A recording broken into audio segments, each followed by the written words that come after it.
मु बहुत माने मोर हजबैंड चाकरी क्यारियर यू आरंभ तेणु मो माँ पाखक प्राय वर्ष को 2-3 थर आसे। मोर सौभाग्य कि पूजा आरंभ बेलू मुझे माँ को मुंडिया मारे मत सुजोग मिलला। आपण मैंने समस्ते जानी थे कि माँ ये प्रकल्प राज्य सरकार पखापाखि 336 कोटी प्रोजेक्ट करी नुआ करी आड हबो ब्रेस्ट फीडिंग सेंटर जो छुआ मान को माँ मैंने साथी आणिक आसुचंती तांको खुशी रे स्तनपान करें पारे से फैसिलिटीज आम पुरी श्री जगन्नाथ मंदिर रे आरंभ करूँ। एबे सेटा घटगां तारिणी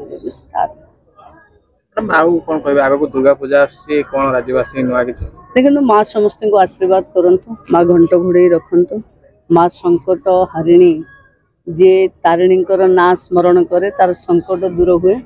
ओडिशार समस्त युवक कृषक समस्त उपरे माँ सेमती संकट हरण करूँ समस्त को भलरे रखि था। ये आज माँ पाखे प्रार्थना कली। Thank you.